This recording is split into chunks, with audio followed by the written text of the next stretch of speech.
各位朋友，今日咧俾我哋傾下咧，關於三觀啦呢個觀念啊。當即係年青人咧開始嘗試相識異性拍拖擇偶嘅時候，長輩們每多語重心長提醒佢哋小心從事啦。尤其是如果發現佢哋喺性格方面不相配，即係俗語所謂三觀不合嘅咧，咁便要避免做朋友，更唔好當夫妻。因為如果佢哋生活埋一齊嘅時候，一定只會經常嘈交、貌合神離，結婚亦都唔會幸福。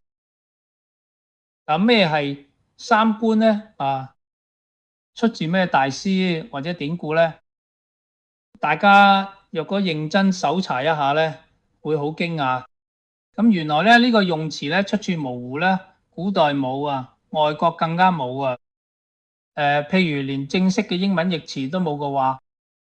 而即使喺中國，其意義咧都好模糊，無論出自何時何地何人，都有各式各樣嘅講法，但係都唔能夠令人信服。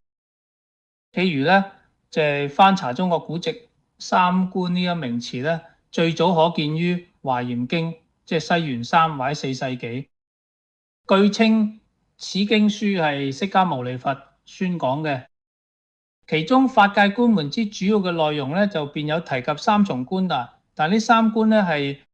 真空觀、理事無礙觀及周遍含容觀。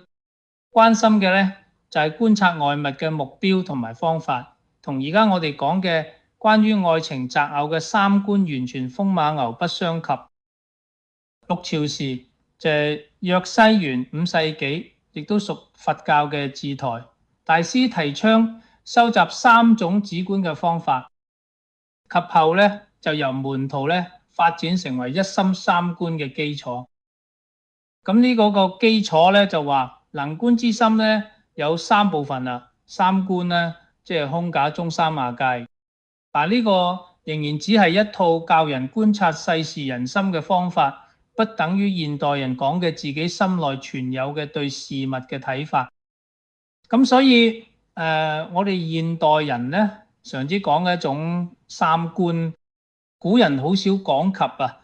即使間中有，亦都同現代所講嘅無深關係，對了解現代人所講嘅三觀咧冇幫助。而就係因為咁樣咧，現代人隨口攞三觀出嚟講咧，好似好有型格啦，內涵，但係其實可能佢哋自己都未必能夠搞清楚佢哋要講嘅係乜嘢。咁現代中國人從幾時先流行用三觀呢個字眼呢？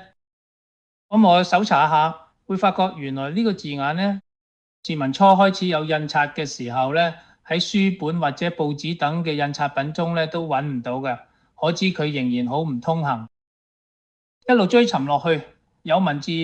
正式記錄嘅，我最早只能夠揾到約喺2007年，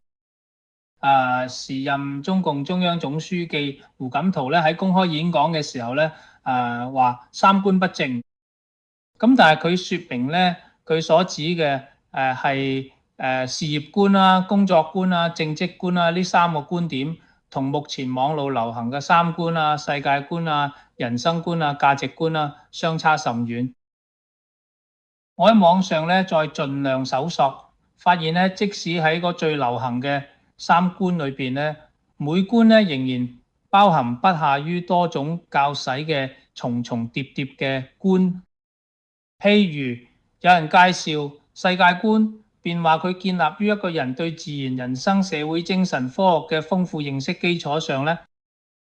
所以佢包括自然觀啊、社會觀啊、人生觀啊、價值觀啊、歷史觀啊。咁呢個世界觀既然已經包含人生觀同價值觀，仲何必設立另外嘅第三觀，又係人生觀同價值觀呢？再細查咁另立嘅人生觀依照智庫百科嘅說明啦，佢係指人民對人生價值、人生目的同埋人生意義嘅基本睇法同埋態度。其中嘅人生同埋價值已經同世界觀所包含嘅重疊。睇下簡簡單單嘅一個三觀意念，內容咧竟然重疊多次。提倡三觀嘅人咧，顯然根本就思想混亂，自己都不知所云。由此可見咧，雖然咧現代人流行咧係話三觀啊，但係佢哋未必真係知道自己想講乜嘢。即使知，亦都未必能夠確定聽者收到嘅就係佢想表達嘅。咁所以咧，如果要表達三觀咧，不如直接將三觀或者 N 觀內容咧逐條描述出嚟嘅，以免意義亂七八糟，加大誤會嘅可能。其實咧，呢個有關三觀概念嘅混亂咧，世上亦都係有人指出過嘅。譬如有人就批評，即係呢個世界上有1萬種人，就有1萬種三觀，或者係三觀係一個亂七八糟嘅網絡詞語啦，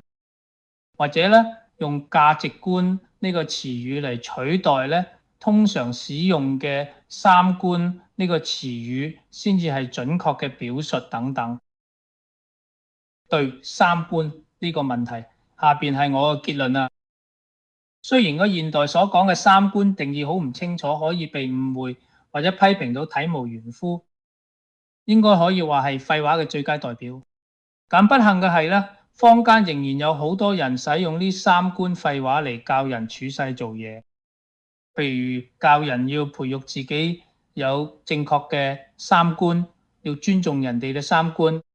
揾朋友啊、愛人啊、婚禮等，更加要揾三觀配合嘅，即係所謂合三觀。如果三觀不合，便寧願分手，而世上亦真係仍然有人咁做，縱使其實呢個係好愚蠢嘅。咁此外咧，既然三觀本身係一條廢話，三觀不合當然亦都係一句廢話啦。只因為一句廢話便拋棄一份可能係好好嘅姻緣，係咪好可惜呢？各位朋友，保重，保重啊！千祈唔好被廢話誤導，以致做錯事啊！今日咧就講到呢度，多謝大家。